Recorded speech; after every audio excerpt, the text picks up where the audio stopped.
Share पर, लेकिन PNB ने भी चौथी तिमाही में अच्छे नतीजे जारी किए हैं। और अगर हम कंपनी के नतीजों की बात करें तो मुनाफे में 150% की ग्रोथ दिखी है, यानी कि मुनाफा हो गया है 2.5 गुना। एसेट क्वालिटी भी सुधरी है। और नतीजों पर खास चर्चा के लिए हमारे साथ जुड़ गए हैं पीएनबी के एमडी और सीईओ अतुल कुमार गोयल। अतुल जी, बहुत शुक्रिया आपका समय देने के लिए। स्वागत है आपका 18 न्यूज़ स्वदेश पर।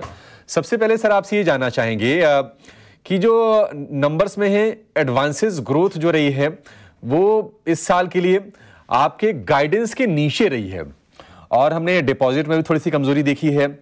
आप जरा ये बताइए कि एडवांसेस में कमी के पीछे की वजह क्या रही, और क्योंकि आप तीसरी तिमाही तक तो बिल्कुल लग रहा था कि कोई दिक्कत नहीं आएगी, सब कुछ ठीक ठाक चल रहा था। नहीं, देखिए, हमारी जो गाइडेंस थी वो 12 से 13% के बीच में थी क्रेडिट की। अगर आप देखें जून फर्स्ट क्वार्टर में, सितंबर क्वार्टर में और दिसंबर क्वार्टर में ये लगभग 13 से ऊपर ही थी, तो गाइडेंस तो सही थी। बट ये जो 11.40 आई है परसेंटेज, ये है कि लास्ट ईयर 22-23 के लास्ट क्वार्टर में, मार्च क्वार्टर में we have done some bulk deal, उसकी वजह से ये रेशो डाउन हुआ। और ये अभी जो हम गाइडेंस दे रहे हैं नेक्स्ट ईयर के लिए, ये 11 से 12% के बीच में दे रहे हैं, which is easily achievable because our focus will be on the ram side पे होगा। रैम का अगर परसेंटेज देखें आज की डेट में तो लगभग ये हमारा 55% है, तो इसको हम बढ़ाना चाहते हैं 60% 2-3 साल के अंदर। और 24-25 का जो टारगेट होगा हमारा रैम का, वो लगभग 57% का होगा और 43% कॉर्पोरेट का होगा। ओके, नमस्कार अतुल जी, मैं सृष्टि बात कर रही हूँ। अगर आपकी गाइडेंस की बात करें तो वित्तीय वर्ष 2025 की जो आपने एडवांसेस और डिपॉजिट ग्रोथ की गाइडेंस दी है वो वित्तीय वर्ष 2024 से कम है। क्या यहाँ पे आप कोई चैलेंजेस देख रहे हैं ग्रोथ के लिए? वित्तीय वर्ष 25 की बात करें तो कोई रिस्क फैक्टर्स जो कि आपको लग रहा है कि प्ले हो सकते हैं नंबर्स में? कोई चैलेंज ऐसा नहीं है। देखिए, Punjab national bank largest bank है कंट्री का, तो फोकस जैसे मैंने बताया आपको रैम में होगा, तो रैम में डिमांड है। रूरल एरिया में भी आजकल बहुत डिमांड है, टायर 2 टायर 3 सिटी में भी बहुत डिमांड है, और बैंक की 10,000 ब्रांचें हैं ऑल ओवर इंडिया में। और आप अगर ग्रोथ देखें 11.40 ग्रोथ थी आपकी क्रेडिट में, बट हाउसिंग लोन में जो ग्रोथ है वो 14% से ज्यादा है। इवन जो है व्हीकल लोन में ग्रोथ है वो 25% से ज्यादा है। तो ग्रोथ रिटेल में काफी अच्छी है आपका all over the country.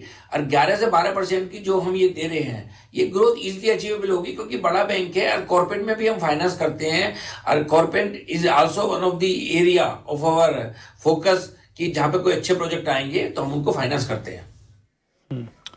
Atul ji, पहले तो बहुत शुक्रिया आज आप टाइम निकाल रहे हैं पोस्ट नंबर्स बातचीत करने के लिए। मैं आपके एसेट क्वालिटी पे थोड़ा ध्यान दिलवाना चाहता हूँ। आपको पता ही आपकी बैलेंस शीट्स के बारे में मेरे को हर जगह तो ठीक दिखा, लेकिन अभी आपके जो 2 कोर एरिया जिसके लिए पीएनबी टिपिकली जाना भी जाता है वो एग्री बैंकिंग के लिए और एमएसएमई के लिए, वहाँ पे दोनों पे ही आपके ग्रॉस एनपीएस जो हैं वो अभी भी थोड़ा कंसर्न है, थोड़े बड़े हुए हैं।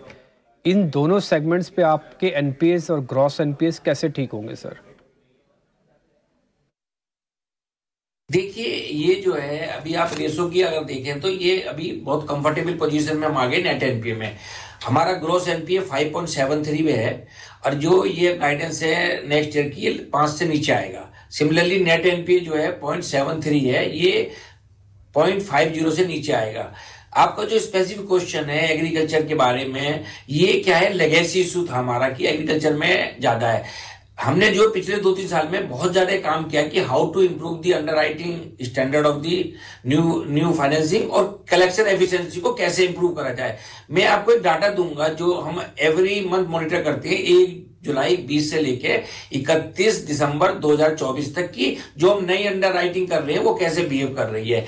इस लगभग जो है आपका 3.5 साल से ज्यादा का जो डाटा है, इसमें अगर आप देखें तो हमने लगभग 7.87 ट्रिलियन का हमने जो है फ्रेश सैंक्शन किया है। उसमें जो डिसबर्समेंट अमाउंट है वो 7.10 ट्रिलियन की डिसबर्समेंट की है, और उसके ये जो आउटस्टैंडिंग है मार्च 24 में ये 5.53 ट्रिलियन है। तो इसमें अगर आप देखें तो एनपीए केवल जो है 1775 करोड़ मात्र है, जो टोटल आउटस्टैंडिंग का 0.25% आता है। तो इसमें मैं सेगमेंट भी अगर आपको देता हूं कि आपका स्पेसिफिक क्वेश्चन एग्रीकल्चर में, तो एग्रीकल्चर में जो नई अंडर राइटिंग में 0.38% केवल जो है एनपीए है, और अगर आप देखें तो रिटेल में ये 0.21 है और एमएसएमई में 1.42 है। तो नई अंडर राइटिंग जो हो रही है उसमें स्लिपेज बहुत कम है। जो एग्रीकल्चर में जो एनपीए ओवरऑल है वो पुराने अकाउंटों में थे, तो नए में वी आर वेरी कॉशियस।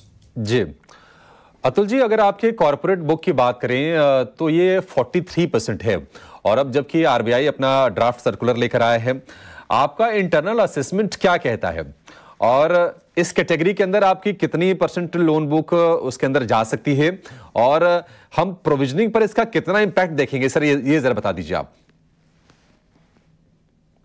देखिए, इसमें मेरा मानना ये है कि ये भी ड्राफ्ट गाइडलाइंस है। ये जो आरबीआई ने गाइडलाइंस इशू करी है ड्राफ्ट 3 मई 2024 को, ये एक तरीके से कंसल्टेटिव पेपर के रूप में है, जिसमें उन्होंने सभी स्टेक होल्डर, बैंक हुए या जो है आपके कॉर्पोरेट कस्टमर हुए, उन सबके व्यू मांगे हैं जो 15 जून तक देने हैं। तो मेरे ख्याल से जो है हमको वेट करना चाहिए कि फाइनल गाइडलाइंस में क्या होगा, जो 15 जून के बाद आएंगे। 15 जून तक तो टाइम मांगा है, तो इसमें कोई ऐसी कोई चिंता की विषय नहीं है। मैं तो आपको केवल यही कहना चाहता हूं इसमें कि जो भी फाइनल गाइडलाइंस आएंगी, आज बैंक की बैलेंस शीट इतनी स्ट्रांग है, हमको कोई उसमें दिक्कत दिखाई नहीं देती है प्रोवाइड करने में, जो भी नए फाइनल गाइडलाइंस आएंगी। ओके अनाथल जी, हमारा आखिरी सवाल आपकी कॉर्पोरेट बुक को लेकर होगा, क्योंकि हम देख रहे हैं कि कुछ जो है जो रीसेंट बदलाव हैं या रीसेंट डेवलपमेंट्स हैं उसे लेकर, तो क्या यहाँ से आप कुछ उम्मीद कर रहे हैं, ऐसा एंटिसिपेट कर रहे हैं कि आपकी कॉर्पोरेट बुक में कोई चेंज होगा या फिर थोड़ी सी स्लो डाउन आ सकती है? क्या वहाँ पे कोई ऐसे अंदेशा है? नहीं, ये ऐसा स्लो डाउन का इसमें देखने को नहीं मिलेगा, क्योंकि पंजाब नेशनल बैंक एक बड़ा बैंक है देश का। हम कॉर्पोरेट फाइनेंस पहले भी करते थे, आज भी करते हैं और आगे भी करेंगे। वो तो हमने बताया कि हम थोड़ा रिटेल पे भी फोकस करना चाहते हैं ज्यादा, तो 60% का वो रेशो होगा आपका रैम का और 40% का होगा। बट अगर ये डिमांड ज्यादा होती है किसी वजह से कॉर्पोरेट में, तो हम उसको देखेंगे कि वहां पे उस टाइम अगर ये रेशो चेंज करने के लिए भी जरूरत होगी तो हम उसको जरूर चेंज करेंगे, क्योंकि कॉर्पोरेट फाइनेंस हमारा जो मेन स्ट्रॉन्ग एरिया है बैंक का। ठीक है अतुल जी, बहुत बहुत शुक्रिया, थैंक यू वेरी मच। आज आपने टाइम निकाला और बातचीत की और हमसे ये बताया कि हाँ कहाँ पे एसेट क्वालिटी आपकी जो ख़राब है उसको कैसे ठीक करेंगे, और नंबर्स पे अपनी राय रखी है।